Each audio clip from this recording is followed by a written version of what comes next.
Muito bem, então vamos verificar agora a questão de verificação da perpendicularidade entre dois planos. Ou seja, queremos saber se este plano P é perpendicular ao plano S. Queremos também verificar se o plano P é perpendicular ao plano K.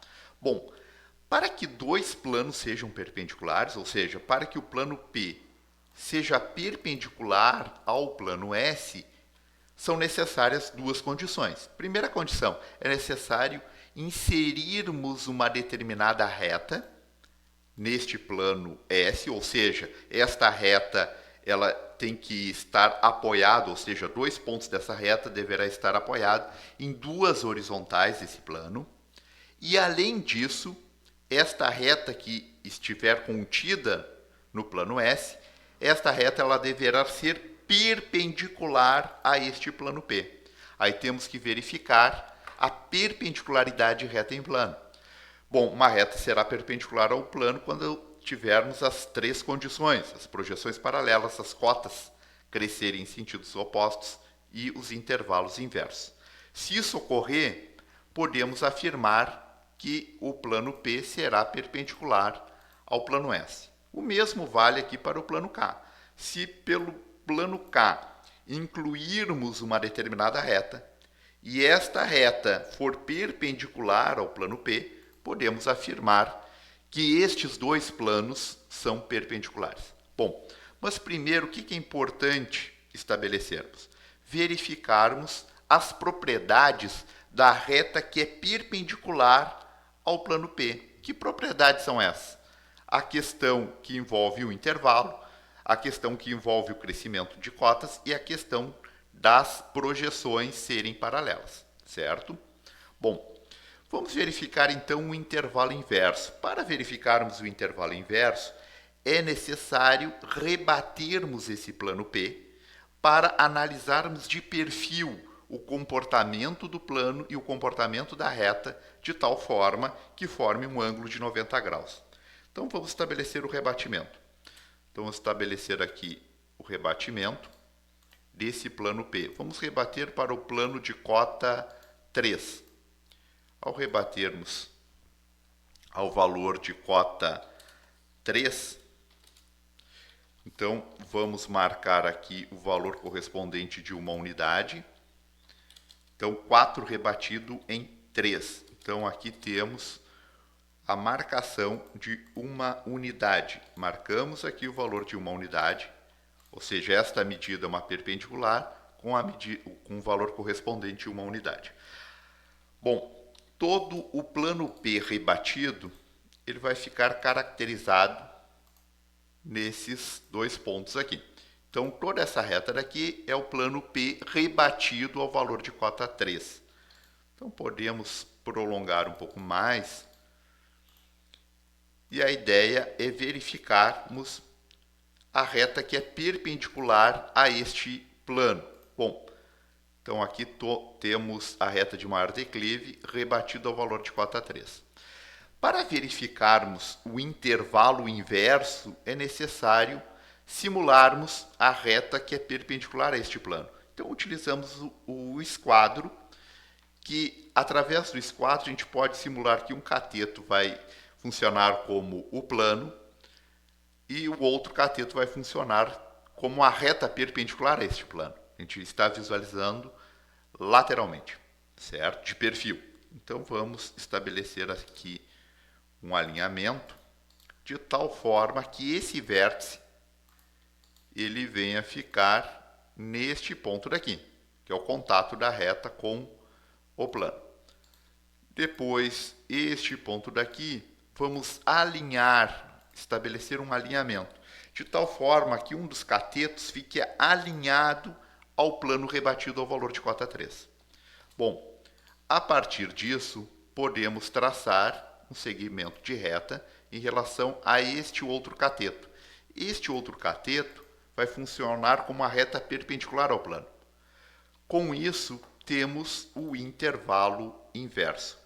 Toda esta medida correspondente deste ponto até este ponto daqui vai corresponder ao intervalo inverso. Então, podemos deixar aqui este valor de intervalo inverso como um valor, podemos deixar em magenta, uma espessura um pouco maior, certo? Para identificar que se trata do intervalo inverso. Então, está em magenta, é o intervalo da reta que é perpendicular ao plano. Só que esse intervalo é para uma variação de 1 unidade na vertical, certo? Agora, vamos para o plano. O que vai acontecer com esse plano S? Vamos estender aqui as suas horizontais, porque a ideia é incluir uma reta que seja perpendicular ao plano P. Então, vamos incluir aqui as horizontais. Uma primeira horizontal pode ser uma horizontal de cota 12. Então, a partir desse ponto daqui, vamos marcar 90 graus, temos uma horizontal de cota 12. Paralela a esta horizontal 12, vamos ter uma horizontal de cota 16. Ok? Então, aqui temos essas duas horizontais, 12 e 16. Este intervalo daqui corresponde à variação de 1 unidade na vertical. Mas a variação na vertical aqui é de 4 unidades. Então, temos que inserir uma reta que a variação estabelecida é de 4 unidades. Ok? Então, vamos realizar com compasso como se estivéssemos estabelecendo várias cópias. Aqui para a variação de 2 unidades, depois para a variação de 3 unidades e depois para a variação de 4 unidades. Tá? Ou seja, a gente multiplicou por 4 vezes esse intervalo. Então, todo esse intervalo multiplicado por 4, temos este valor de raio. Este valor de raio vai ser o intervalo que vamos estabelecer por essas horizontais. Tá? Então, vamos utilizar aqui, vamos escolher um ponto central, o centro dessa circunferência, e a partir desse ponto central, vamos movimentar, certo? Vamos movimentar, eu vou escolher um ponto qualquer desta horizontal, qualquer ponto, certo? Escolhi este ponto daqui. O que acontece?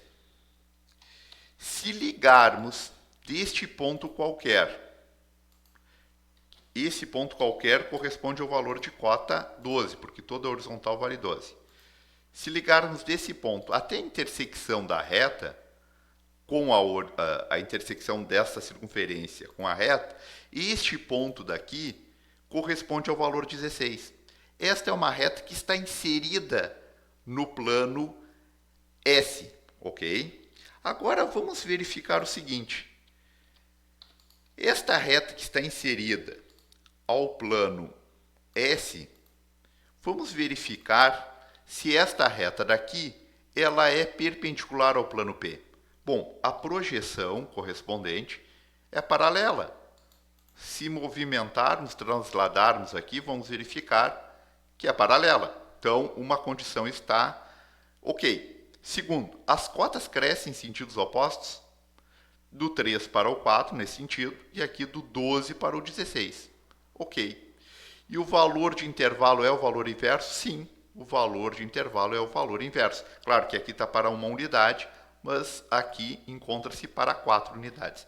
Então, podemos afirmar que o plano S é perpendicular ao plano P. Por quê? Porque por S inserirmos uma determinada reta e esta reta que está inserida, ela é perpendicular a P. Ok? Então, temos a primeira caracterização. Agora vamos verificar se o plano K é perpendicular. Bom, já temos as horizontais aqui, uma horizontal 5, que é perpendicular à reta de maior declive, e temos também uma horizontal de cota 3, que é perpendicular a esta reta de maior declive. Se conseguirmos inserir uma determinada reta por este plano e esta reta for perpendicular a P, podemos afirmar que existe a perpendicularidade entre dois planos. Ok? Bom, aqui a variação é de uma unidade na vertical. Então, entre as horizontais, a variação na vertical é de 2 unidades. Então, podemos fazer o mesmo processo. Então, multiplicamos esse segmento por 2 vezes e inserimos o valor do raio. Então, esse valor do intervalo é para uma variação de 2 unidades na vertical. E movimentamos essa circunferência daqui, certo? Com esse valor do raio, eu vou escolher um ponto qualquer, e esse ponto qualquer, se unirmos um determinado segmento, do centro dessa circunferência até a intersecção daqui, esta reta daqui, se a projeção dela for paralela a esta, ok? E aparentemente me parece que é paralela. Se a projeção for paralela, vamos verificar. Se transladarmos aqui, a projeção é paralela. As cotas crescem em sentidos opostos? Sim, aqui cresce do 3 para o 4. E aqui, o crescimento das cotas é do 3 para o 5. Com a variação estabelecida de 2 unidades na vertical. Então, esta reta daqui, a gente pode afirmar que é perpendicular ao plano P. As projeções são paralelas, as cotas crescem em sentidos opostos, aqui é do 3 para o 4 e aqui é do 3 para o 5, claro, com a variação de 2 unidades na vertical.